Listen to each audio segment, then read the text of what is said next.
Hey, people. It is episode 5 of the Caught by Happy podcast. And today on the show, I have my very good friends, Matt and Felicia Butner. They are the most wonderful, loving, amazing parents that you would ever want to meet. And I'm super happy that they came on to talk about their particular story, what they went through to become this amazing family that, that I know and that I love. It's a great story. It's kind of an emotional one to get through. And if you yourself are in a position where you're thinking of starting your family, or if you're considering adoption as an option for you to begin your family, I think this is a story that you're going to want to listen to. But before we get into talking to the Butners, I'm just going to tell you what I've been doing. Well, last week I had jury duty. I got called in. I had to go sit in a room in the courthouse, and I just had to wait for my name to be called. So my name's called. I go into the courtroom with a bunch of other jurors, and we're sitting there, and we're actually like in the actual case. It's the trial. It's jury selection. There was no sitting in a room and then they pull you in and then they divvy you up for a bunch of trials. We went right from the room to the trial that was about to start, to jury selection. And of course, I'm sitting in a pool of about 20 some odd jurors. They announced that this is a civil proceeding. It's not a criminal case. So they're going to need 7 of us.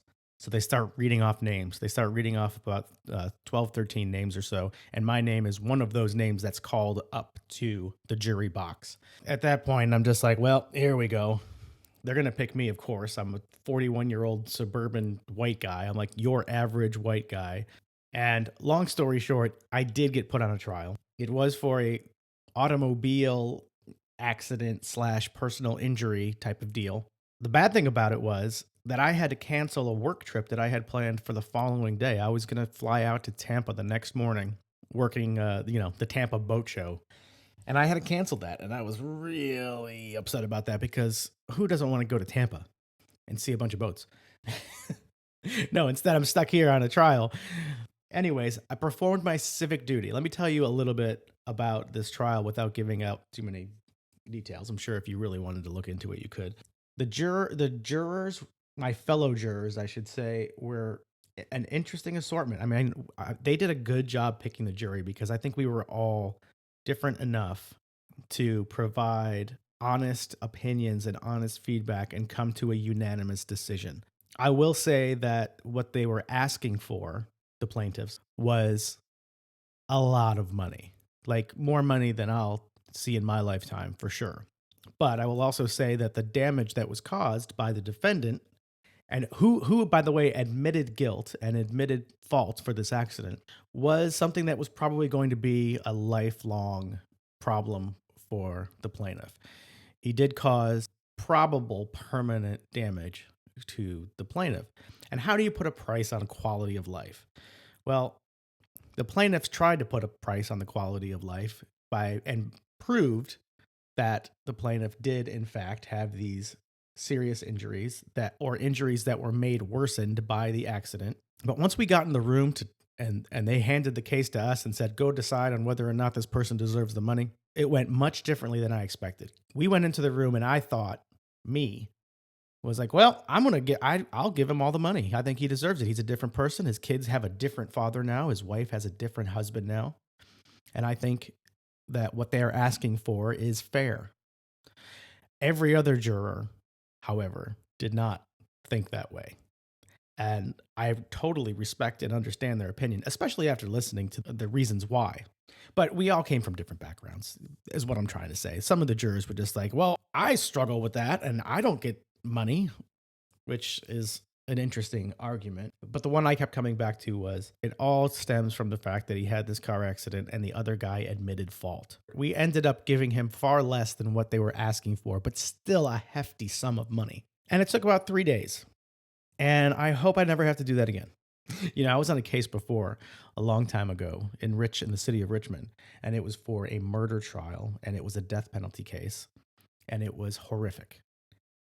And we never actually had the case given to us. We never got to deliberate on it because before the case came to us, before closing arguments, they decided, the defense, that they were going to accept the plea deal, which was, life in prison. And that was a high profile case and it was horrible. And I was on that jury and there were some nasty photographs that I'll probably never get out of my head. Yeah, jury duty. It is quite an experience. And if you've ever had to do it, you know exactly what I'm talking about. All right. Remember, if you have a story you want to tell on the podcast, you can reach out to me at caughtbyhappy@gmail.com. You can DM me on Instagram or on Facebook. I would love to make you a guest on this show, which is still very much in its infancy and growing every time I post an episode. So reach out to me if you want to be a part of it. All right. Okay, let's get into it with the Butners. Here they are, Matt and Felicia.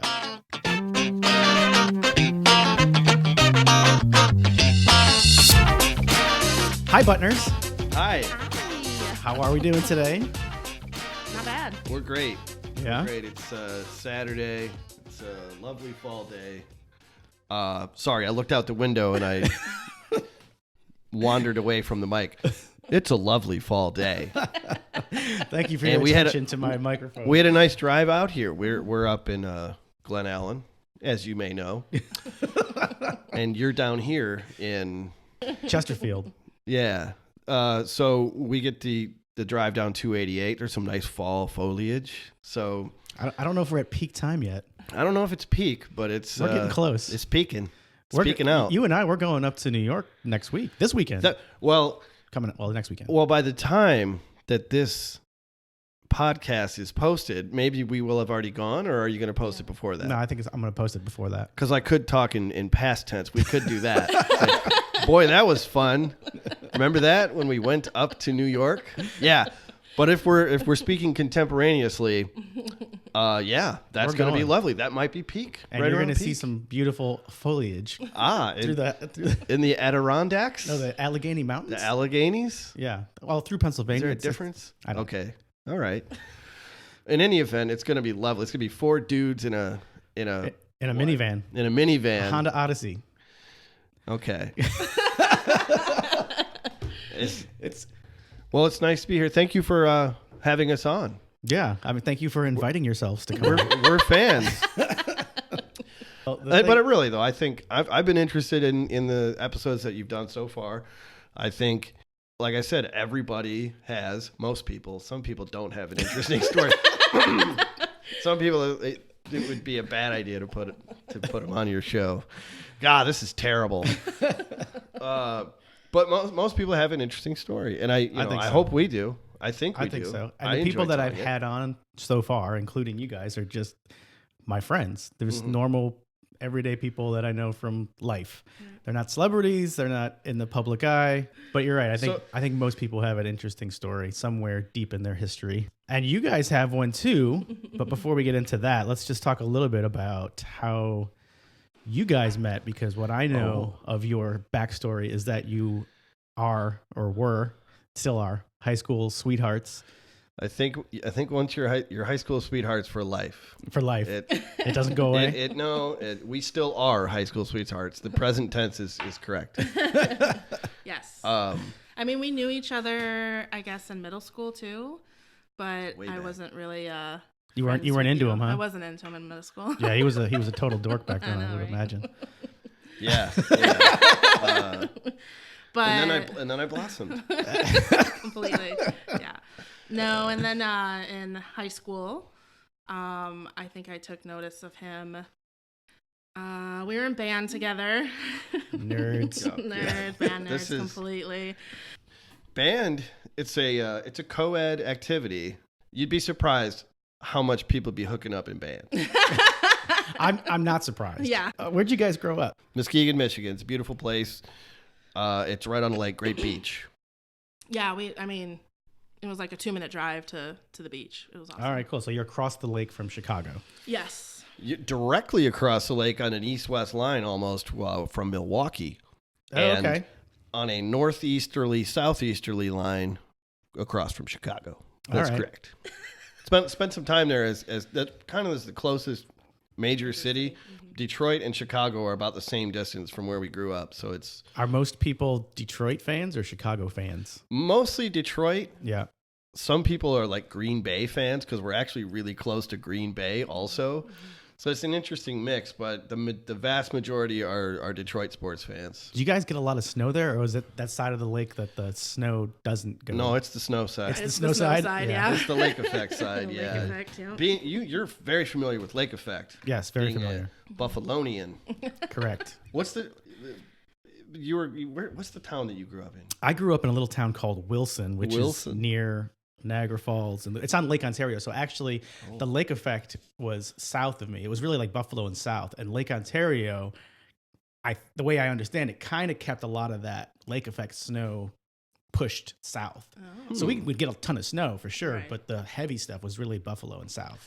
All right. Each other in middle school. We got together in high school, and I asked him to our sophomore year Christmas dance. The Christmas dance. Yes. Now known as the holiday because the girls jamboree. were supposed to ask the boys. You guys did go to college together too.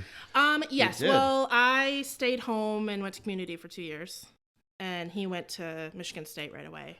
And your love endured. Yes, it did. It we sure stayed did. together. We saw each other almost every weekend. His parents were very accommodating to that, picking him up or bringing me there. But I also took the bus around sometimes. And yes, you came to visit me on a Greyhound bus. And I got lost more than once. And the first time, she got dropped off at the wrong Greyhound station visiting me freshman year. And it was college. before cell phones, before I actually had a cell phone. Right. Well, I didn't have a cell phone either. I was standing at the bus station and you didn't get off the bus and I'm like, what happened? Oh, yeah. What do you do then? Right. Exactly. Look for a payphone or? No, I had to walk all the way back to my dorm. It was probably a 20-minute walk. Yeah.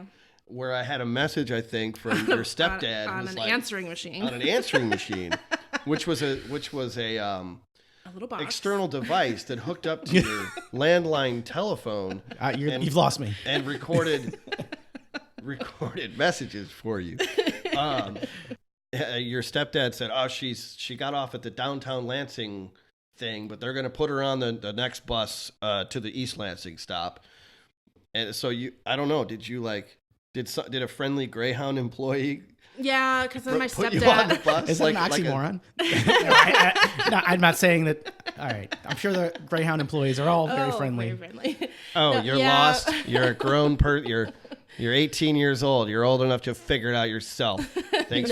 They saw. I was crying, of course, because that's what I do. And so I think my stepdad ended up calling there and like describing who I was and to say she's probably crying. And so someone found me and was like, "Okay, this is what you do." And someone found you, shivering in a corner, clutching a teddy bear. So yeah, it all ended up me. okay. It's okay. We're gonna put you on a bus. But yeah, so 2002, we graduate, and we're still living in the Lansing, Michigan area, which is the capital of Michigan. If you didn't know. How did you guys eventually get to Richmond? Well, we got engaged, we got married, and then we decided that we wanted to do something different. We wanted to be we didn't have any kids at the time. We decided, the beginning of our marriage, let's go ahead and be crazy and move somewhere. Let's get wacky. Let's get crazy and move. We had some friends that Richmond. lived down south. They at that time lived in North Carolina. And in they Raleigh. They still do. Yeah, they absolutely. And so we looked at places around there. We just sort of made that the center of a circle. Yeah. And sort of I was working in television and at an NBC affiliate in Lansing, and I just sort of sent my resume and my tapes to like a 100-mile radius of Raleigh, North Carolina, or maybe 200-mile radius. And Richmond just happened to be the market that called you? Richmond wanted the goods. They liked what they saw. There's a couple other places that he went and interviewed, but this one was the best. So what year was that you guys moved down here? 2005. We're getting closer to the present. Yeah. You were probably already at Channel 12. Oh, I was there for 5 years at that point. Oh man. Oh my gosh. Really? Yeah. There's a Channel 12 nexus that's happened with a lot of the. It was one of those places where a lot of us spent our formative adult years really and made friends and all that stuff. And I spent my entire 20s pretty much there from 21 on. Yeah, I was there. I was 26 probably when I started, and I left when I was 33. you guys and me and our group of friends, we have tons of stories that we could talk about. Right. And it would take all day, and most people would be like, I don't want to listen to this because it has no relevance to my life whatsoever. Sure. But yeah. So like in the effort of moving things along and getting Absolutely. It's to... your show, buddy. We're just... Well, I mean, I think I really want to dig into what we decided this episode will be about, which is adoption, because you guys told me that November is what now? National Adoption Awareness Month, I believe is the name of it. And then November 23rd is National Adoption Day. And that's the month and the day are sort of used to raise awareness about the 123,000 plus kids of all ages who are currently in foster care waiting to be adopted. Adoption is a thing that I think people have a lot of misconceptions about. People who are first getting into it. You mean people who are looking to adopt? Right. It's a journey. Adoption is just something that needs to be demystified still, I think. We've come a long way. Adoption used to be Mary Sue got pregnant. No one could know about it. So they put her in a girl's home. The baby's sent away to another family, and none of the parties involved are connected to each other going forward in any way. That's the end of it, and everybody moves on. And then the child doesn't know about it either. Like they have no idea that they've been adopted. Until it's 2019 and they take a DNA test. Right, exactly. Right. 23andMe has opened a lot of doors for people, I think. Right. Mm-hmm. Maybe they found things that they didn't want to find. Yeah, good or bad, probably, Yeah. sure. Right. Let's just ask you, why is November and adoption so important to you? What is... Well, we are the proud and loving parents of an adopted son. His name is Bronson. He's in your house somewhere. He came with us today, obviously. Adopting him has been the best thing that's ever happened to us. Yep. And you guys have I guess we're here to talk about the story behind the whole process. But I do remember when we were at the Irish Festival, the Churchill Irish Festival back in 20 whatever. I don't remember how long ago it was. I guess 5 years ago or so. Almost, yeah. Roughly.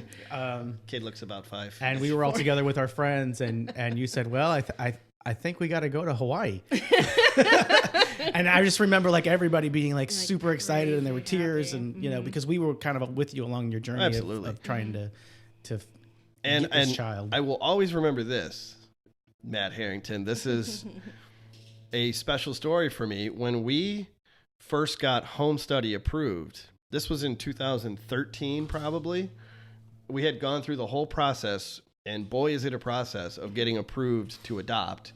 You've got a home study, you have to take classes, you have to go through a lot just to get to the point where the Commonwealth of Virginia or the whatever state you're living in says, okay, you've proved your worth. You can now be adoptive parents. Good luck with that. But they sort of stamp you with the seal of approval. I think I sent a group message to the group of friends that you were a part of. And I just said, hey guys, it's just pretty good news. It's very early step in the process, but we were approved. And you were the first person. I think you even posted something independently just saying, oh man, and maybe you don't remember this. Your look on your face kind of says you don't. I don't remember a lot of things. But you said the highest of high fives for my good friends, the Butners, who received some amazing news. You put that, I think, on Facebook. It was Facebook, yeah. Yeah. So you can affect somebody's life without even remembering it, obviously. Because I still remember that as being one of the first really big pieces of support that we got. The first of many pieces of support we got from our family and friends along the way. Just sort of you made us feel like it was special to us, but to have someone else realize how momentous that was, Well, I did say the highest of high fives. You did, the highest of high fives. Not everything gets a high five at all, but the highest? But the highest? That's up on your tippy toes. Right. That's how high that high five was. Right. It was a jump high five. So we cleared that hurdle in 2013, and then the next step is wait for a baby to pop into your life somehow. Right. So why don't you tell me about all of these hurdles and just, from day one when you guys decided we're going to start are we going back to like miscarriages and First stuff? one, yeah. Oh, let's want. But Well, it's a part of the it's a part journey, of the and it's a journey. part of the journey that a lot of people have experienced. Yeah, Of so course. I Many, mean, I many had my women first and couples. miscarriage. It was our first pregnancy was a surprise. I mean, we weren't. This was like 2007 because we were still in the first apartment. Yeah, like a we were one still in our bedroom first apartment, and it one-bedroom was one of apartment. those like, oh, you're pregnant. At the time, I was like terrified. Yeah. I had no idea that this would, that I would one day be in a place where I would wish so badly for her to be pregnant. Right. But the first time you told me, I almost pooped my pants. I remember I was excited, but I was like, oh man, Yeah. this apartment's not going to cut it. The first thing you thought of was, we got to move. We gotta move. And it would have been fine. We would have made it work, Right, but right.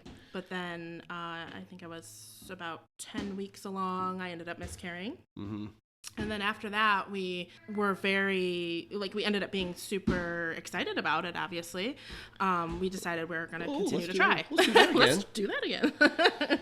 So we continued to try, and nothing years happened. and Yeah, years for went years by. and years. So we decided to go the fertility treatment route. Mm-hmm. Again, a pretty common thing nowadays. Yep. What year was that you guys started that process? Probably like 2010, 2011. Mm-hmm. And that in itself is, Yeah, that in itself is a whole... And it ain't cheap. that's the whole thing. That's It ain't not cheap. It's... As a woman, you had to inject all kinds of weird stuff into your body to like Yeah. grow your eggs and like, Yeah, it was a lot on my body. It was crazy. It took a toll. I mean, oh yeah, like on mentally, everything. physically and mentally. And then towards the end of 2011, we were doing Well, I had an IUIs, Mm-hmm. where they take the turkey baster, fill it with your stuff, and squirt. That's This not is an exactly how it adult works. podcast, Oh, yeah. so that's why I'm using adult appropriate terms for the IUI, which stands for International Uterine Intertrode. Medically speaking, for the IUI, they take the man's sperm, the semen, and they Oh my gosh! insert it into the vagina, Yeah, to the turkey baster directly thing. into the uterus. Well, yeah, and it's like, they find the eggs and get as close to the eggs. Like there's an ultrasound involved, and they get as close to the eggs as possible, and all that. So he has to I have to provide a sample. The sample. So you go to this clinic. They have a little room with the worst porn you can imagine, and they're like, "Here's a cup." I don't know. I've seen some pretty bad porn. It's terrible stuff. Like not like. I mean, and you can do it at home, and more. Usually he would, but he couldn't at this point because he had something for work, and so he had to do it at the office because at home is obviously much more comfortable. Right. In the office, it's weird. So I finish. I do what I came to do.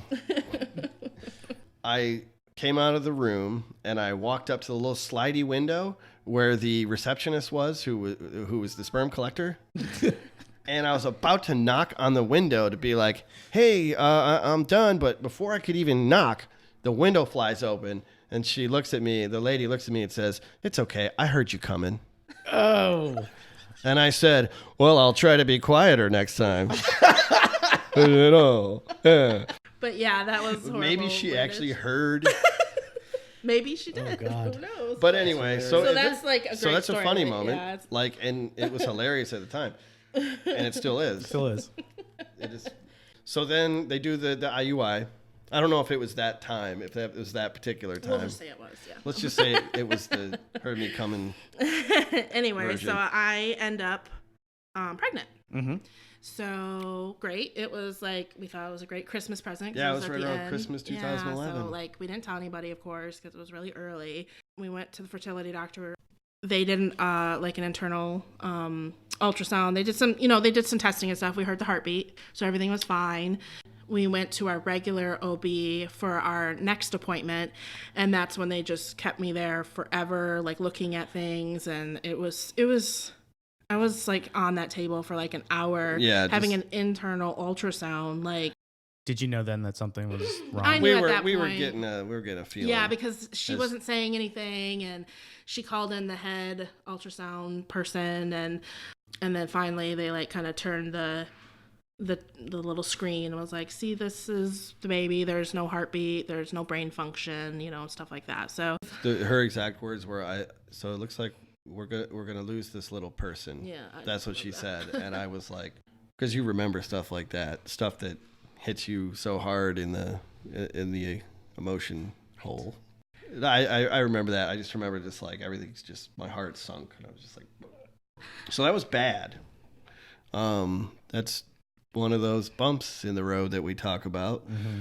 I mean, it was a big one. It felt like a crater, For the rest of that year, I think, did we do any more treatments after that? Yes, we did. Okay, in 2012. Then I had, instead of going through like the miscarriage on my own, I ended up having a DNC. What's a CNC? A DNC. Clearing out all instead all of like stuff passing from the uterus on my own, because they didn't know when it was going to happen, so I didn't want to sit there and wait. It takes the guesswork out of it. Either you sit there and wait to have a miscarriage fully, right, or they remove it. Yeah. Which and how long did you have to recover from all that before you decided to keep trying? I think not that long. It wasn't that long. Months, just like I think we took a 2-month break. Yeah, and then they were like, we can and then we tried again, and it just wasn't working. And so our fertility doctor at that point said, we could do in vitro. But because I have so many other issues too, that like something called balanced translocation. It's a genetic mutation that increases the chance of miscarriage. Yeah. And so I would had to have had like the most expensive in vitro process. Like we'd have to take his sperm, my eggs, make embryos, send them off to Chicago, get those checked, and make sure that everything's great with them. Like they check everything. You could basically even say, what kind of colored eyes do you want your child to have? You like get all into this some crazy sci-fi stuff. stuff. Yeah. Right. And then, so it was either do that, because they weren't going to just do a regular in vitro, like have the embryos and just, put them in me and then see what happens. And they always do a couple, a couple eggs, a couple embryos and stuff, but they wouldn't do that because of my issues, because it's just so expensive and it's just a big process and everything. They didn't want me to miscarry again. Right. So they gave us this the sci-fi alternative, right. but there was still no guarantee that would even work. There's still no guarantee, and all the while, her body is just getting beat up from all this, and emotionally, it's taken a huge toll on both of us. So toward the end of 2012, I think we really just sat down and it was October, and we decided, I remember it was October, and we decided, these are our options. We either can go through this really expensive in vitro, or we can go through really expensive adoption. And mentally, we knew we had to be prepared for either one. Mm-hmm. What we did was, and I don't know if this might work for other people, but for us, this was a novel approach that we used. Was I said, I'm going to take the rest of the year and think about this and mull it over just myself. And she said, yeah, I'm going to do that too. Rather than continuing to talk about it endlessly, we were like, let's just each search ourselves and find what we really want to do.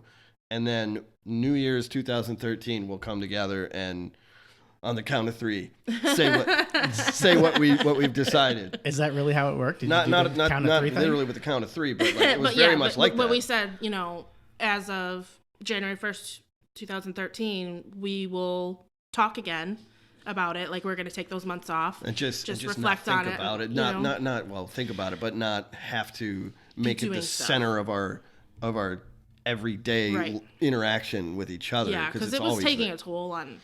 So that's it can make or break you. Exactly, and so that's another reason why we decided to just stop for a little while, because it was like all we were thinking about. And let's just be married to each other. Yeah, and so we decided. So we definitely decided, and then you also have to be mentally prepared and be really on a good level for wanting to adopt. Yeah, you don't just. It's not just like, oh, okay, I'm gonna. You don't go into it half half-assed. You don't have say, to be, exactly. You have to really want a child to adopt. Like you have to really, because and you have to be really okay with him or her not having your DNA. Yeah. And being prepared for all of that, what all that entails. That come with adoption. It's not just you're gonna adopt and like, oh, okay, tell your kid or don't tell your kid. Which and then you is have people who are like, well, so it wouldn't be your kid. Yeah. Because it's not biologically yours. Oh, it's right, like, yeah. I actually had someone say that. Yeah. No. And that's the thing. You have to be prepared. You have to really be prepared for the outside stuff, like of what people are going to say to you, and you have to be prepared what they're going to say, how they're going to feel. Assumptions they're going to have. I mean, not only yourselves, and then especially if you have a child that does not look like you. Which, spoiler alert, our child does not look like us. He's much better looking than we are. Much better looking than I we am. are. He's a good looking guy. But he's So you have to be really boy. prepared for that stuff. And that's the reason why we needed to think about it, because we weren't just going to be flippant about it. We weren't going to be like, oh, okay, let's just adopt whatever. Yeah, and like, why don't we just keep 2 irons in the fire? Why don't we do both? adoption and do both? Like, no. To us, that was halfway doing 2 things was basically like just doing nothing and staying in this holding pattern. Well, it sounds like you took a couple of months on your own to think about things personally and without discussing it on a daily basis over dinner or whatever. Because it was just... And it was probably killing you, but you both recognized that the other person was struggling with it, but you didn't have to bring it up every day. Right, but I think when we reconvened, there was just such a certainty about it. Right. And we said, 1, 2, 3, let's adopt. And then after we decided, we talked about our reasons why, and we were just on the same page. Yeah, we were completely on. Like, it was taking a toll on me. I got to a place that I was like I was super happy with adoption. I wanted to do it. Yeah, I think a lot of people assume that if you're adopting, you're settling. You're settling, right? And in some ways, I think that might be fair. But I think that's what we didn't want to do. So that's why we considered it the way we did. That's why we approached it the way we did. Because if we hadn't both said let's adopt, I don't know, maybe we would have delayed it even further and gotten older and older. But once we were in, we were all the way in, and that's good because once you're into something like that, you go down a rabbit hole, and because it's a process all completely different than it is, the other and process, the fertility. Right. So there we are. So the first step that we decided to take upon the recommendation of some friends was get with an adoption agency. We Googled some agencies and we researched them, and we found that at the time, what was it called at the time? Coordinators 2. Coordinators 2. It's called C, the letter C, to adopt. Now, yeah. The letter C, the number 2, adopt. But it used to be Coordinators 2, and we heard that they were one of the best agencies. Like, and their adoption approach was something that we respected. They're very much of the belief that adoption it's a triangle, so to speak. You've got the birth parents, the birth family, the adoptive family, and the child. And if all 3 sides of that triangle aren't co-equal, then that leads to problems. It will collapse. Right. They encourage open adoption, which is adoption where you maintain contact to varying levels with the birth family. Some people, the birth family comes to Christmas, comes to Thanksgiving, comes to Yom Kippur. So they preach that, and we were all on board with that. Yeah, we took all the classes. So there's a lot of classes you have to take. There's a lot of things you have to pass, like classes that talk about. So a lot of them had to do with getting someone there that either has adopted before or that is adopted, and they would come and talk to us. Yeah, people who had experienced all 3 vertices of the triangle. So it's really just educating yourself on... Yeah, and they did stuff like, okay, one exercise I remember is, say you have a hand mirror, and you look in the mirror and you say to yourself, oh, you see there, I got my dad's nose. I have my mother's smile. Got my grandfather's hair. So they had us in this class. They had mirrors on the tables that said, "Do that. Pick it up. Look at yourself, and you look a lot like really your mom, and really both your parents." And we're like, "Yeah, this is fun." So they're like, "Okay, now we're gonna put you in the shoes of an adopted child. Turn that mirror around, so that you're looking at nothing. You're just looking at the back of a mirror." And that's how an adopted kid feels about stuff like that.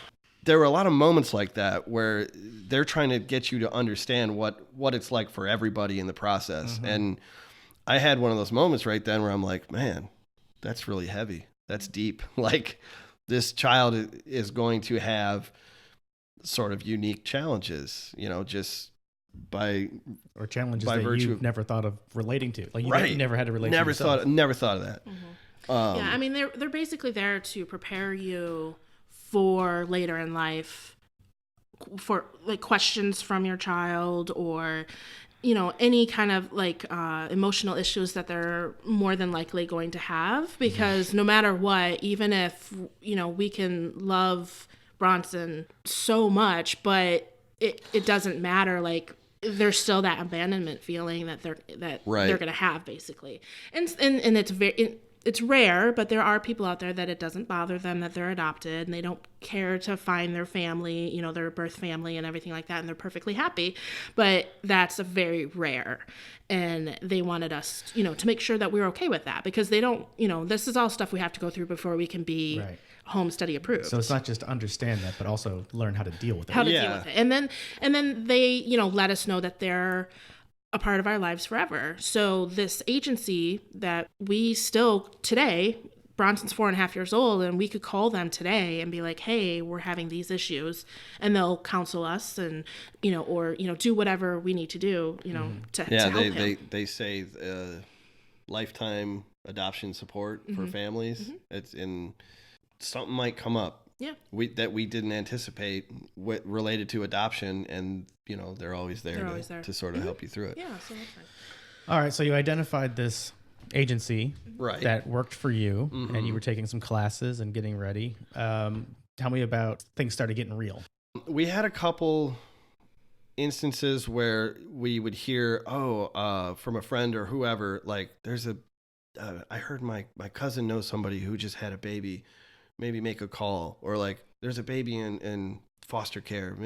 I think there were maybe 2 or 3 calls that we made. These are people that do not work for the agency. These are friends. No. And we ended up doing a private. We didn't do an agency adoption. So we get a social worker. She has to visit your home.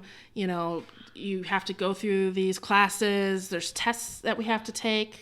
Oh, and then there was the adopting outside your race additional certification that we voluntarily took. That's a certification. They put it on your record, like, because I don't think they'll approve you to adopt outside your race unless you've done that. The only ethnicity that we could adopt if we did not do this certification would be a white baby or a half white, half Mexican baby, because that's what I am. Mm-hmm. And that would be the only thing that we could do.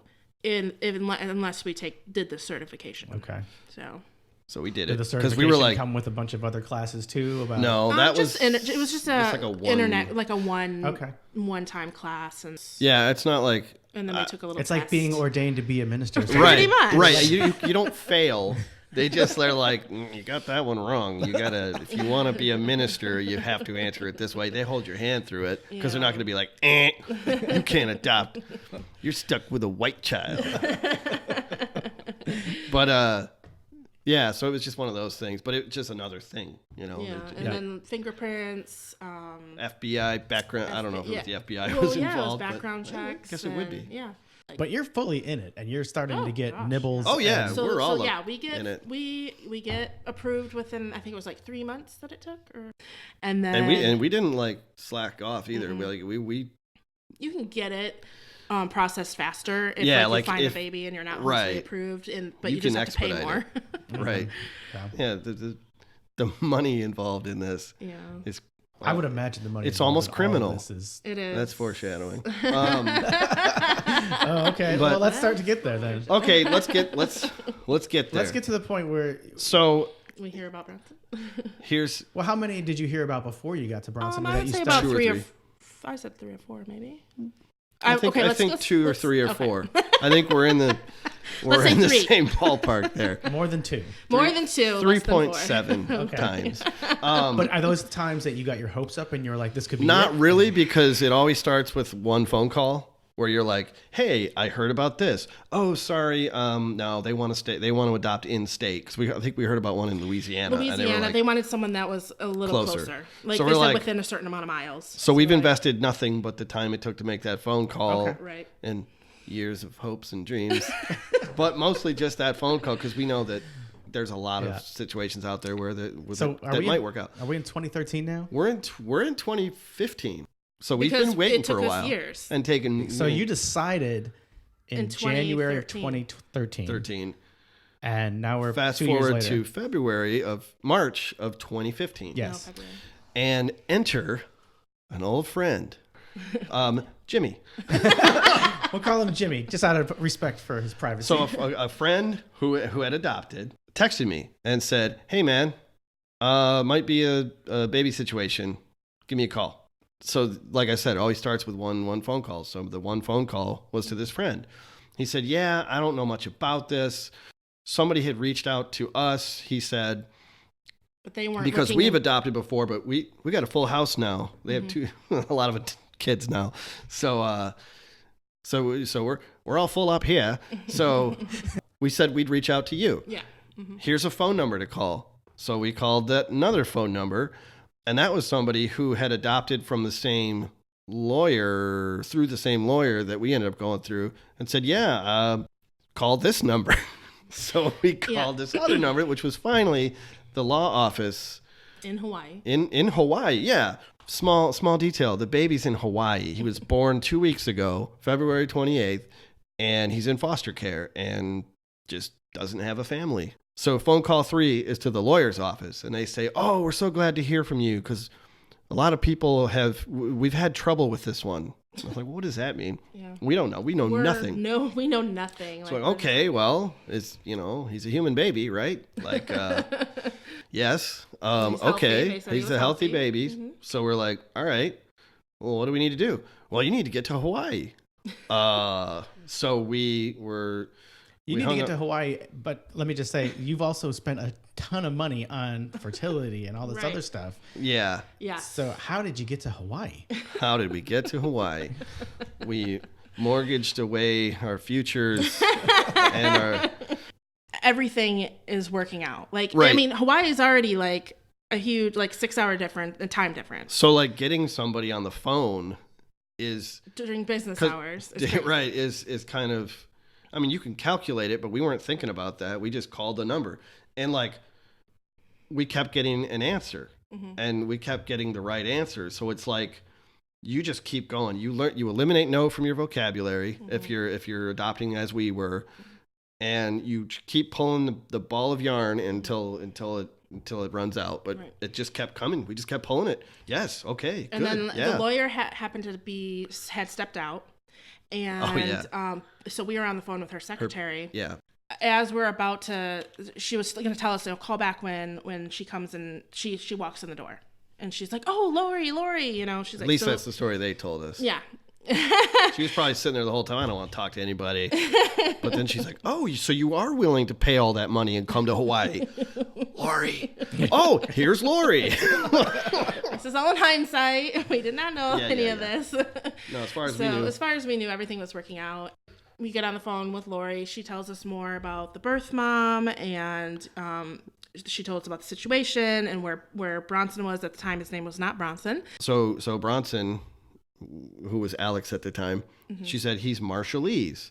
And I don't know if you know anything about Marshallese people or the Marshall Islands. It's a country. It's in the Pacific, We didn't know anything. way out there. I had heard of it. I hadn't heard Because I'm of a it. geography buff. Yes, But she's like, yeah, the Marshall Islands is a place that's very impoverished, and its climate change is causing it to sink into the ocean, so people are leaving. And there's been some problems with the adoptions originating in the Marshall Islands. It seems that right about like the late 90s, early 2000s, there was a a rash of adoptions from the Marshall Islands that were basically pay for a baby. Mm-hmm. They were inducing women, they were coercing women to come to the United States and give birth, sometimes under dubious pretenses.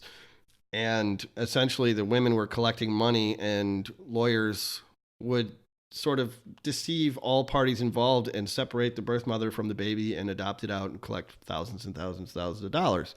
And that was in the 90s, but she warned us about this. She said, that's happened. I do it above board. I do it, everything's on the up and up here. In Hawaii, there are caps on how much you can charge, in quotes. Right. There's for adoption. Most states have a limit on the reasonable expenses, adoption expenses that can be charged. Hawaii doesn't have a cap. She could tell us any number she wanted. She could say that's going to be $3 million. It wasn't quite that much. It was like, well, her fee alone in Hawaii was like $26,000 some dollars. That's her fee. Her fee was very expensive. But then there's all the other stuff that they add on. Expenses for the birth mom. And that's just like a straight bill to you. It's just a straight bill to us, yes. And it goes through the lawyer. So that's the thing. She gets all the money, and then she distributes it the way she's supposed to distribute it. So anyways, like the phone call went really well. Everything was great. And then it's just like everything's rushed at that point. They're just like, okay, the baby is yours. How long are we talking about? When did you first get the call from our friend to this point? To being, well, so from the call to this point was a couple hours. Oh, I'm thinking days. No, this is hours. This is hours. Yeah. This all happened in one day. It all happened like in our bedroom. So we had to figure out how do we get to Hawaii? Yeah, we still have it. So we had to figure out, so how do we get to Hawaii? Because at this point it's like there's this urgency and and they sent us a picture of him and we're like, oh my God, he's amazing and beautiful, and we have to do whatever it takes. And then they have the foster mom call us because she's been with him since he's been born, because like there was a C-section. Bronson was born C-section, and then taken right to the foster mom. So she's had. I don't even Bronson. think she held him.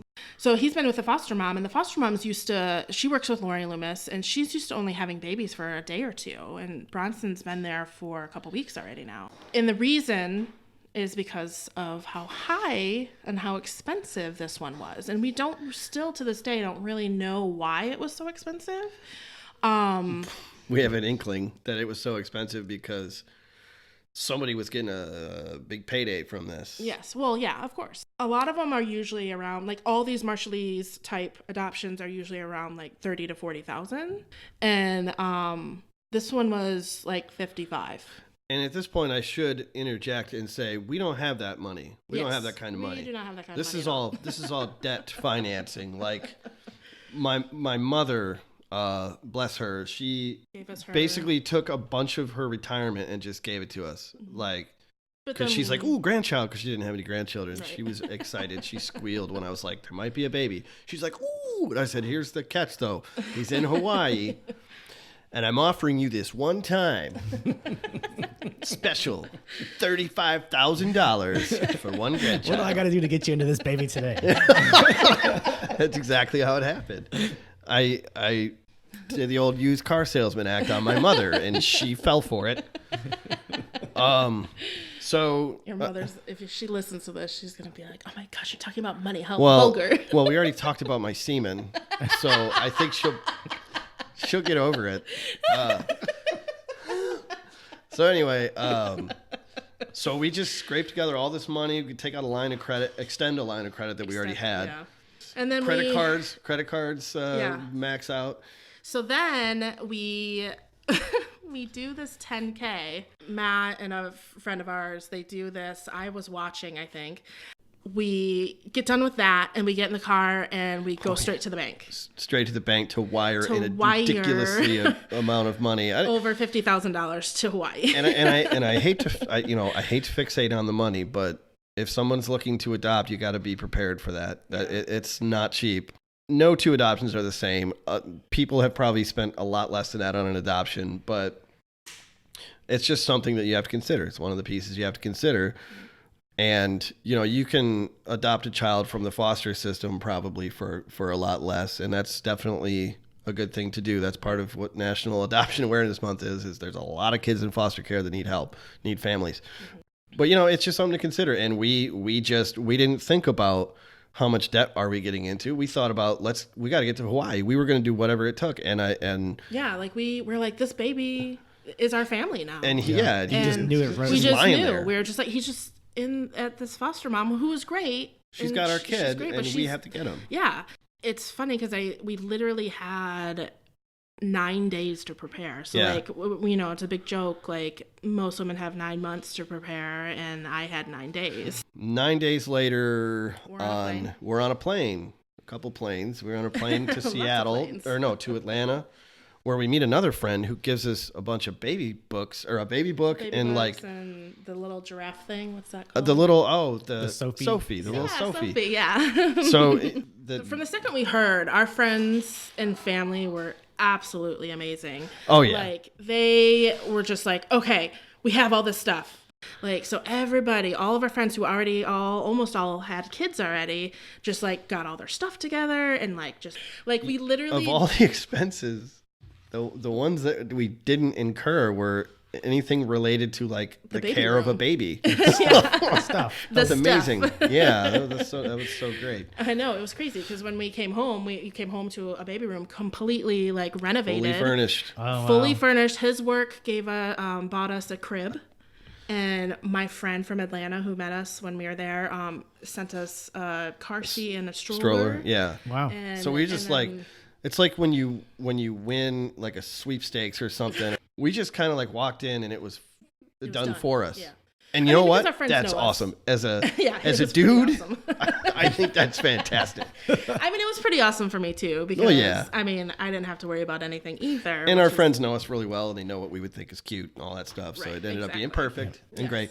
So tell me about when you got to Hawaii. Oh gosh, it was awesome. Hawaii's awesome. Oh yeah. So funny thing is, so you're in an airport, and I'm, one of us is carrying an empty car seat, like an empty carrier, right? And so everybody's like looking in and it's like, where's the baby? Hey, you forgot something. So then we, have to tell everybody because, everybody asks, like, where's your baby? Why isn't your baby in there? And so people ask and we're telling what we're doing and everybody is so excited for us. And and we went through Delta Airlines. They were so amazing. Yeah. So we were in the boarding line and the gate agent found out that we were adopting Well, because they, of course, ask about the baby carrier or whatever. What are you doing? Like, where's the baby? And so we tell them, we're going to go pick up our baby, in Hawaii. We're going to fill this seat with a baby. And so, they ended up making an announcement. Yeah. Is it okay if we do this? And they're like, just wanted to let everybody know what's going on and congratulate the couple with their new baby and everything. And they gave us drink tickets. Yeah. They they gave us better seats. Celebrities. Wow. It was so funny. And then of course, we're drinking Mai Tais because we're going to Hawaii. It's pretty much a done deal at that point? It's 100% you're going to get the baby. Yeah, There's because we wired that money that day. And, well... No, because anything can happen. Yes. Someone could revoke their consent.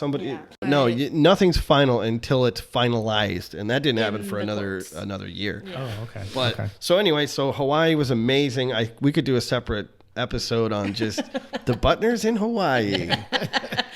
So it had this ridiculous view of Kaneohe Bay. It's so much better than anywhere I've ever been. And I'm dying to go back. And so we had a night until we met with the lawyer the next day. we were insane people at this point. Yeah. I don't even know. Jet lag and just crazy. So the next day we go to the lawyer's office. We wake up and go out onto the lanai and sip that's not exotic waters. No, there was a lanai, except you had to climb out onto it. Oh, we have an appointment in Honolulu at whatever in the afternoon or late morning with this lawyer, Lori Loomis. So we did a little bit of sightseeing beforehand because that's what you have to do. Yeah, you got to see Hawaii. Well, and you got to keep busy before we go and little did we know we'd be there for a while. So we met with her and she was nice enough. She was very lawyery. We also met with some Marshallese. Like a Marshallese lawyer. And culture minister of the Marshallese government. All of this was to impress upon us the importance of maintaining the Marshallese culture, and like they went to great lengths to demonstrate to us that nothing was wrong with this adoption process. They almost tried too hard, looking back, to be like, hey, everything's cool. This guy's from the Marshall Islands and he says everything's cool. Like, nobody's paying for a baby. Don't read any articles. I mean, and we're naive at this point. I mean, like, we're completely naive. We don't know nothing about any of this stuff that we end up finding out later. But so then it's finally time to pick up our son. But the foster mom doesn't want us, Denise doesn't want us to come to her house for some reason. So she's like, can I meet you somewhere? So we're like, oh, where can we meet? And eventually we decide upon the Windward Mall. This indoor mall. She's like, meet me outside the Sears. I'll have your baby. Wow. So weird. So we get there and we see a woman and a baby. I'm like, could that be them? We're like, we couldn't tell. And for some reason, I was like, no, that couldn't be it. Like where the couches are, where like the men sit, another 10 minutes. Shop. But then we're like, okay, that's probably them. What are the odds? So we go over and meet this woman in like Toys R Us is in the background, and like, yeah, it was like that. It really was. I mean, all of the, and then she brought her daughter along. No, that wasn't her daughter. I think. No, it was just a friend. Oh, okay. Who her friend's helped daughter. with it was her her friend's daughter. That's what it was. To take pictures. Pictures of us, first meeting Bronson. And so we have these pictures, and it's really funny. And there's like me holding Bronson and looking at him lovingly and crying, and in the background there's Sears. Yeah, I've seen the pictures. I remember. This moment brought to you by Sears. Come see the softer side of Sears. But that was an incredible moment. Yeah. Like the pictures, we have pictures of it. Yeah, Thankfully, And people walking by like, what is going on here? Oh, I'm sure. She's bawling, and I'm just like beaming, like my face. Like I don't know how to make that face. Yeah. Like it can only come from a place of pure joy. And then I didn't know. we just sit there and she, we take some pictures with her holding him and stuff because she's with him for a long time, and she's talking about how she's gonna miss him and everything. And we all walk out to the car together and go back to the old VRBO property. Yeah, what was your expectation at that point? Was it, okay, we're going to go back, pack up, and fly home? No, because we knew that there was some paperwork. Pretty good deal of paperwork that has to, like, Virginia had to approve everything. Hawaii had to approve everything and then send it to Virginia in order to it's the interstate compact or some interstate adoption thing, acronym, a lot of acronyms. So we brought him back and just immediately started parenting. Mm-hmm. Like, right into it. You have no choice. It's so weird. Becoming a parent is like, you think it's going to be this big, momentous moment where you're like, oh, momentous moment. I like that. You think that you're going to feel different. It's like turning 40. Oh, everything's going to be different. But really, it's just, this is what I do now. There's a baby. Yeah. I love him. I change his diaper. I give him milk a lot. And we fell so naturally into that routine that, I don't know if that's a universal experience, but like, it's just like, for sure. All right, this is our life now. Yeah, exactly. Yeah. And it was, I was really worried about, they talk about bonding with your baby because I didn't have the 9 months in my womb to bond with my baby, and I wanted that bonding to happen. Obviously, you can't force it, and then we have this really long plane ride that we have to go on and everything. So I'm just like, oh my gosh, I hope we're bonded by then. I hope everything's okay. I hope he's not like crying and freaking out. And well, how quick did you bond? Like within seconds. Looking at your face, it was crazy. We were still at Sears. I know. when you bonded with that boy. It was amazing. I really thought it was going to take a little while because, they prepare you for that. Right. With the classes and stuff that we take. It never felt. It never even registered that this was an adopted child. Right. Like, this is just my child. Yeah, it was crazy how fast we all bonded. Everything was just completely natural. He was like such a good baby. And it was in Hawaii. So of course, everyone's the amazing. best version of themselves in Hawaii. Right. So everyone was just. Everybody should just live in Hawaii. Yeah, no, it costs way too much. It's so anyway, so we're like, at this point, we're just kind of waiting for paperwork and the red tape and all that kind of stuff so that we can get home. It's 10 days before we're able to get out of there, at least. which the first place that we rented, the VRBO place, had rented it for what, 4 or 5 days? Yeah. So we had to get out. So we had to leave. So we got to find another place. So that we got to call around or search the internet, try to find another place. So then we find another place. And this place we found in Honolulu because it was a little easier to get around and everything. Yeah, and just have things around and stuff. But then we only rent that place for a couple days because we're like, okay, it should really only take a couple more days.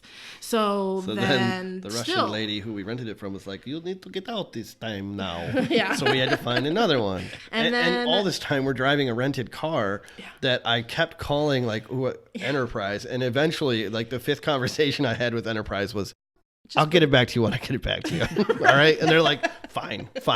Just get it back when you get it back. Because we had to keep calling at like all these places and doing all this. Like, okay, so now we got to find another place. So we ended up staying at a hotel. Just schlepping around Honolulu. That had it was like a condo place. Oh yeah. It's the Hotel Ilikai, which is featured in the beginning sequence of Hawaii Five-0, the original Hawaii Five-0. It's the big tall hotel. Oh, nice. And so the lobby has all this Hawaii Five-0 stuff. It's crazy. But anyway, so 10 days of that, and finally we were on a plane home. Finally we were home. Boom. All right, so you're home, you got a baby, you got all the stuff from all your friends. It's like walking into Extreme Makeover Baby Edition. What's going on? How's adjusting to life at home? Actually, that was a bigger adjustment than adjusting to life with a baby in Hawaii. It was. We were like, okay. And then the dog had to meet him, and they still have a love-hate relationship to this day. That was a little bit more of an adjustment because it was reality. We were living in a world that had been our reality before, and now is our reality again, only completely different. Yeah. It's like it's it was almost a like you bizarro went to, world. it's still, you're not at your house. So it must have felt sort of like a vacation type of thing where it's just like, this is not, there was this a is not a vacation permanent vibe. This is not a permanent thing. I'm going to go back to reality at some point. But when you get back to reality, you still have the baby with you. Yes. It's like a vacation that comes home with you. But no, like that's good. That's a good way to describe it. But the common theme is like, we were never alone in any of this. Mm-hmm. Somebody was always there, even if they weren't staying with us. Even after my mom left, people were checking in on us, giving us stuff. Like, and any parent knows that at least for the first 6 months or so, anything that people want to give you, like, great, I'll take it. And then it gets to the point where it's like, I have enough crap. But generally speaking, like, people just gave us stuff, and I was like, we didn't buy diapers until like he was like 8 months old, and I'm like, I have to buy diapers. Oh my god, this is gonna be terrible. But then we still don't feel 100% comfortable because we're not finalized yet. We haven't finalized because we don't really know who the father is. Come to find out 3 months after we're home, his birth mom was married, and we have to get the consent from her husband. Even though she subsequently came and said he's not the father. But even though he wasn't the father, and I don't know if he was or not. I don't know. She says her boyfriend was the father, which we didn't know anything about this. Even though the boyfriend had signed away his rights, his parental rights, they still needed to get that from the husband, or at least serve him with notice of the adoption proceedings. A lot of the time between getting home and finalizing was spent trying to figure out where this guy was, because he doesn't have an address. He just lives in the Marshall Islands. He lives like in a hut behind like a Costco. Behind some building. Or something. The Mako building, I remember. Okay. The Mako building. And so they have to try to find him and serve him with papers. Okay. Right. And the first time they did it, I think he told him to shove off. Mm-hmm. And then the second time, apparently he signed it. And we have no idea. This is all happening thousands and thousands of miles away. I don't know what happened. Right. But the story is that he didn't sign it, but he signed something that said, okay, I acknowledge that I've been served with these papers announcing the proceedings that are happening in Virginia. But then they lost, apparently, that paperwork through the mail somehow. I don't believe that. Yeah. But so I don't know. So that ended up making it months and months down the road, and it dragged on. And it just dragged on. And all this time, we are his parents. Right. He's our son. Of course. We are living as any other family. Mm-hmm. And so do you have this fear though in the back of your head that something in the could back, derail like this? you feel like it's not legitimate. Right. You feel like you feel like a fraud. like at any moment, a helicopter could land and someone knocks on the door and say, yeah, give me that baby. But, you know, it was legitimately terrifying. We knew we were his parents. He knew. There was no question. Anyone who saw us, like, does this seem like this isn't my son? Come on. Right. Like, but there's that. Until you have that A judge doesn't gavel down and say, you are the parents. So what happened to make it finally official? Said it took about a year? It did. And the judge who did our finalization was a very thorough guy. But he was like, we're going to do this right. We're going to get this, even if we have to go back behind the Mako building in Majuro, Marshall Islands, 10 times, we're going to get this guy served appropriately and do this by the book, because I don't want any loose ends here with this adoption. Because it was already everybody that had heard about it. Everybody's like, what? Why is everybody questioning this so much? Does everybody go through this? And we're like, why is this taking so long? Like, I hear that it happens within a month a lot of times for finalizations, and like ours is taking a full year. We met him on March 31st, and 2015. We finalized on April 1st, 2016. Yep. Which was an incredible day. The judge came up to us and basically looked us in the eye and said, you know, you guys have done this the right way. You guys are his parents. And again, we knew that, but to have a court recognize, and I said that to the judge. I said, you know, we're here today because we already know we're a family, and we just want someone else to look at us, someone in a courtroom to look at us and say, you're a family. And, you know, so he came up, he looked me right in the eye, and he was just like, you know, I respect what you're doing, and I recognize you as this boy's father. There's something about that moment that, even though I knew I was his dad, like, just to have this man in a robe say, yes, like a wizard. And so I was like, you know, pretty bowled over by that. And he asked me directly, I don't even know the question. It was just like something like, so why do you want this so bad? Why are we doing this today? Because he just wants to hear, you know, a parent say, man. He's got to get something on the record. He wants to hear this and what you said. I'm like, oh gosh, you know, like, I already don't like talking in front of people. And so I'm crying, and I'm like, because we just love him so much. I just started crying. Yeah. I said something like very dry and technical, but really that's all he needed to hear. Right. I was like, Your Honor, if I may approach the bench. Like she had already, you know, said everything that needed to be said. So then we're happily ever after. Happily ever after? Is that it? Is that the end of it? Everything good? Once the judge bangs the gavel thrice, it is hereby decreed and official. So then I have become, like, I've liked this Marshallese support group is what it's called on Facebook. And it's like all these people that have adopted Marshallese kids. They call it a support group, but it's just basically, you know, just like a lot of people telling their stories. But then also a lot of these people they have open adoptions. Ours actually was closed, not by our choice. We did, after we had found out a few months after we were home with Bronson, we had found out, you know, that her husband was not the father that her boyfriend was. We had the cell phone of the interpreter because MG does not speak English. So that's his birth mother. That's his birth mom, MG.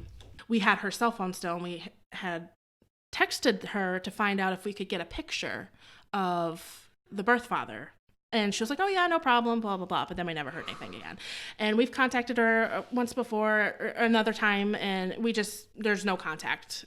And we were just really weird. We were really weirded out about it because she was supposed to be his birth mom's friend. Like we were told that they were friends, and that's who she was staying with in Hawaii. But come to find out, like, so I'm looking through this Facebook page, and it's just talking about like when babies are available, or like it just talks about like so and so's birth mom is pregnant again. Because a lot of their adoptions are open. So these are people with open adoptions. These are people with open adoptions. So they know when the birth mom is. They know the birth moms. They keep in contact with the family. They ask for money a lot, and so they send them money. Sometimes if they have if the adopted parents have questions like, what should I do about this? Like, keep calling and asking for money, you know, like it's just like stuff like advice and stuff like that. So some things were coming up about shady deals. These lawyers, like what happened in the late 90s, early 2000s that we were cautioned about was still happening. Like lawyers were sending out representatives to like recruit pregnant women and say, hey, you can make some cash if you adopt this baby out in America. So there's a huge Marshallese community in Arkansas. Yeah. And then there's a huge one in Spokane. Tacoma. We were hearing of lawyers poaching women from other lawyers. Yeah, and like we can get you more money. Yeah, so and if you a lot come of times to Hawaii, like so this woman in Arkansas is pregnant, working with a lawyer, working with a family, and they're gonna adopt and everything, and they know her throughout the pregnancy, and then this other lawyer calls this Marshallese woman who's pregnant and says, I can get you more money, so let me fly you to Hawaii and I will So she leaves that other family in the lurch. So then she leaves the other family. So then she goes because the Marshallese community, they're very poor. Yeah, she's got to look out for numero uno. She's got a lot of them already have kids and that they're taking care of and stuff. So it's just and even it's even happening like in the Marshall Islands, which was supposed to be illegal. So people from the Marshall Islands can come to the United States because of a treaty that we have with the Marshall Islands. But in 2003, there was something added to this treaty that you are not allowed to travel to the United States for the sole purpose of adopting out a baby. Right. So it's illegal for a Marshallese woman, which is what our Bronson's birth mom did, to come to the United States just to give birth. And they came up with a backstory to explain that. But I really think that she came to America to give birth because it's a lot easier to place a child for adoption in the U.S. than it is in the Marshall Islands, because then that's an international adoption, and it takes longer, and they don't get any money out of it. They don't get as much money out of it. Right. So she actually arrived in Hawaii like day before she gave birth. How is that possible? How did they let her travel? We don't know the stories that. There's some story that we don't know. It happens all the time. We don't know what's true, and and I think there's an element of this in every adoption where there's just stuff you're not going to know. Yeah. As frustrating as it is, we have no idea. We were told one thing. So the story was that she was doing this mainly because she wanted her child to have a better life. Because she can't take care of another kid because she has 3 kids and this husband, and then they were going to use the money that they get to fly him from the Marshall Islands and the kids and the other kids to Hawaii, and then to settle permanently in Tacoma, Washington.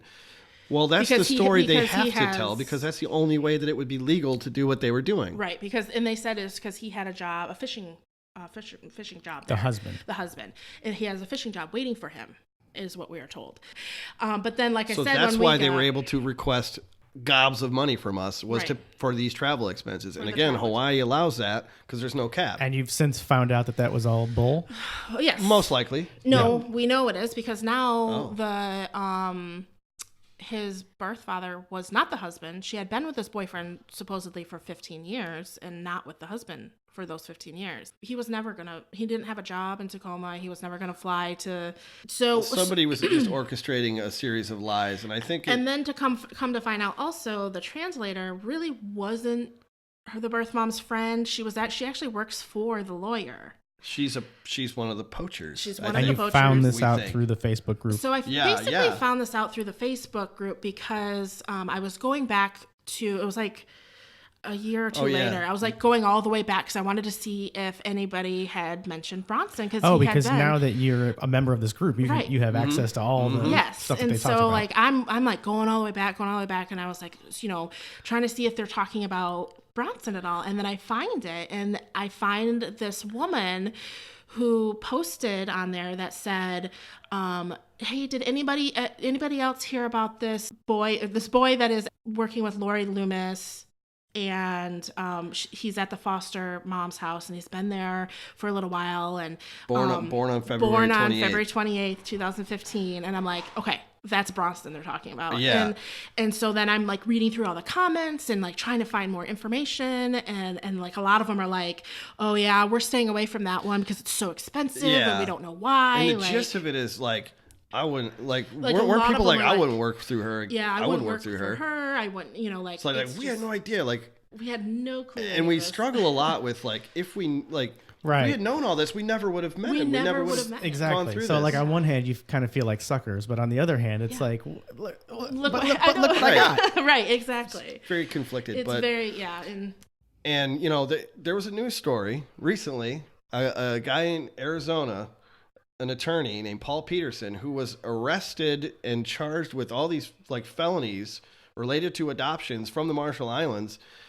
And we were reading this news story, which is a big national story, and we're like, this sounds exactly like the adoption that we went through. And if I were any attorney such as Lori Loomis or any of those other people who have been doing this, I'd be nervous. Yeah. Yeah. I'd be nervous right now because this guy's probably going to go to prison for a He's while. one of the 4 main lawyers that people use for adopting, and which and again, when we found out about Bronson, we had no idea there was this whole community of people who adopt Marshallese babies. Like, we didn't know anything about that. I think babies are the chief export of the Marshall Islands. It's horrible.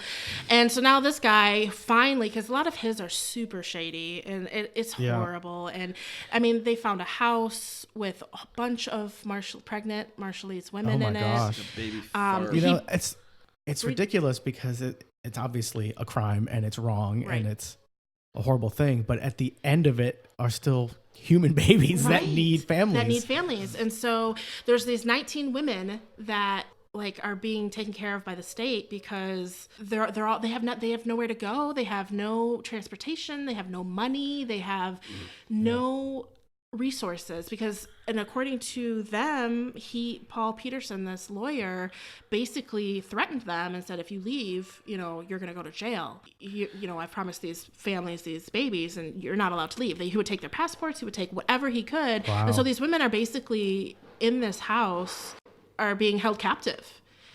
It's horrible. We're in this weird position where we may have unwittingly played some kind of part in this. I don't know. I'm not accusing anybody of anything. All I know is that there's a lot of smoke around Lori Loomis, and who knows if there's fire. But so if you're talking to potential adoptive parents out there who are going through the processes that you guys went through, what's your advice to them?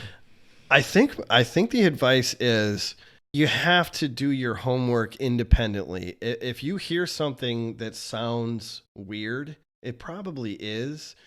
And, you know, it's tough because a lot of adoption situations are very rushed like ours. We had to figure out how to get to Hawaii, where to stay. And a lot of adoptions are word of mouth. Like, yes, we have an agency, but we had been waiting for 2 years before we even heard about Bronson. Yeah.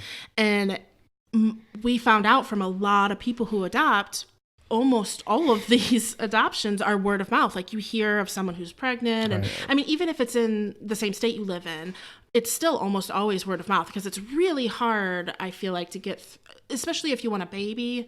I mean, if you want to, you know, do foster children and stuff like that. But if you want a baby, it's very hard to get through your agency. It's a crapshoot through the agency. Wow. And so most of those type things are word of mouth. And so because of that, you know, that's when you get caught in these Right, because it's not situations. coming through an agency who knows the process. It's coming through some person that I don't know that I called that said, "Oh yeah." You have to feel 100% comfortable with the situation before you adopt. Not only legally, but just sort of morally, I think. I think we don't want another birth mother to go through this. We don't want another adoptive family to go through something where they're doing something that's questionable. You need to be 100% comfortable with the situation before you... Which I imagine is super hard to do when you've got emotions and history. Exactly. And, you know, all you're trying to do is just get a baby. That's why, and the adoptive families in these criminal cases, like that ended up adopting these children, you know, we're in their shoes. There's no way these people knew anything that was going on. I mean, you just, because like you said, it's so rushed, it's so emotionally fraught that you're just like, you don't have time to say, well, this seems kind of strange. I think I'm going to get somebody to look into this. Right. You're just like, whatever, man. So, and I don't mean to to make it sound like all of these Marshallese adoptions are like this. They're not. I mean, and ours might have been fine. Ours might have been fine too, but I mean, except for obviously all like the stories that weren't true. I mean, obviously there's a lot of that, but that can happen with any adoption. Yeah, and I mean, a lot of times the birth mom doesn't want to tell anybody in her family or whoever who the birth dad is, right. And so she could make up something, and so that's gonna happen, anytime. And that's why there is all these legal procedures, because if there's a birth father out there that wants to be a part of the child's life, you can't just railroad right. everybody out of the picture, right? That so for another piece of advice, if you're thinking about adopting, is really consider all the people that are impacted by this, because if you just decide to have a closed adoption because you don't want to run the risk of somebody ever coming back into your kid's life, that doesn't do the kid any good. Right. Because at some point, this child is going to know that he or she is adopted, and Bronson knows he's adopted. He knows the word anyway. Yeah. But they're going to want to know. And it's very damaging to a kid if you're dishonest with the child, or if they just can't get any information. It can be very harmful. Mm-hmm. So you're not doing your child any favors by cutting the birth family out of the picture completely. I would urge people to just consider that, there is another family involved here, and your child is a part of both of those families, whether you want to admit it or not, Right. So just, and that's the reason, and that's something you have to kind of think about before you even start the adoption process. You have to be okay with all of that. You have to be okay with knowing that he has a whole other family that he right. might want to get in contact with at some point. Well, like we said at the beginning, it's not like the 1950s anymore, exactly. where everything is just closed off and it's secret, right. and people go about their lives, and there's right. no internet, there's no Facebook, there's no DNA tests. Right. And unfortunately, ours is closed. We have tried a few times, and we can definitely call our lawyer again and see if we can get in contact. And but I want to. I want to be able to know where she is. Yeah, I would love for Bronson to meet her. We have a picture of her. Bronson has seen the picture, and I think that's important for him. He can see where I got my dimples from. He doesn't understand who she is yet, really, but we've told him. We haven't said, here's some lady. We said, this is your birth mother. He doesn't know what that is, but he's Well, guys, I think first of all, just let me say, you guys are amazing parents, and whether or not it was done under nefarious circumstances or not, I think everything worked out in the best for you and for Bronson. I really believe, I believe that. I said it at the beginning. He's the best thing that's ever happened to us. Yeah. So I think we owe it as parents to be the best thing that ever happened to him, and I hope that we're living up to that, because it's a lot to live up to. He's given us so much. A lot of people will say he's so lucky to have you guys, and Matt and I both are very kind of uncomfortable adamant. with that. We're both very adamant. We're the lucky ones. We are so lucky to have him, and one last thing in terms of advice. If you're thinking about adoption and you're like, will it be as fulfilling as having a biological child? I can't say that because I don't have a biological child, but I do know that I would not do a single thing differently. And as a family, there's just so much love. I can't imagine that it's any different than any other kind of family. Family is family. Family is family, and it's. I wouldn't have done it any other way. Nope, I agree.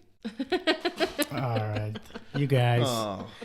Well, thanks, guys, so much for coming on. I really do appreciate it. I know it's a very personal story. It is. But I think that you guys felt it was important to, talk about it. Yeah. So I'm glad you did. Thank you for having us. But before we go, real quick, though, we mentioned your geography. Give me, if you could. Sure. I don't even know if I told you I was able to successfully name every single county. In America? In America, within an hour. But I don't always know them by state. Oh, okay. I can name a bunch of counties. Why don't you do me a favor, name some counties in upstate New York, because at least I could kind of verify those because I know them. Well, I can just start naming counties in New York. Right. Well, there's my favorite county in New York, Herkimer County. Yes. Schoharie County. All right. Let me know if I'm saying any of these wrong. I don't know. I'm not from New York's a Central New York. different language. There is Cattaraugus County. Yeah. There is Oneida. Oneida? No. No. I don't know if that's a county. That's a city. Genesee County, of course. Yeah. Everybody knows that one. There's a Clinton County in New York. There's Broome County, Tompkins County. Then you got your New York City counties. You got your Kings, Queens, Bronx, Richmond County, which is Staten Island, Nassau County, Suffolk County out on Long Island there. You got you got your Albany County, Schenectady County. Those are both counties. Those are both counties. A lot of people don't think Schenectady's a county, but it is. There you have it. Okay, thank you. We got it. We got it. All right, thanks, guys. Bonus material. Thank you. Thank you.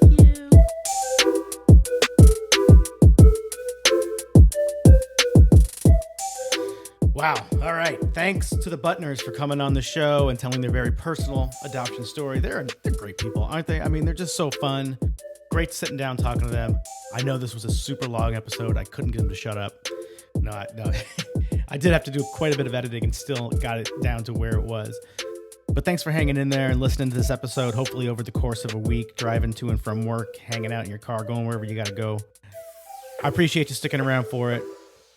Remember, everybody, you got a story you want to share, hit me up, caught-by-happy@gmail.com, or DM me on any of my social platforms, Instagram, Facebook, what have you.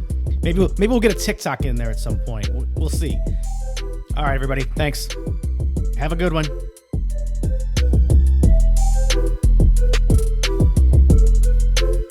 Caught by Happy is a production of Harrington Communications Consultants. If you need anything in the way of strategic communications, content marketing, public relations, social media, digital marketing, whatever it may be, hit us up, harringtoncc.net, and we'll get you straight.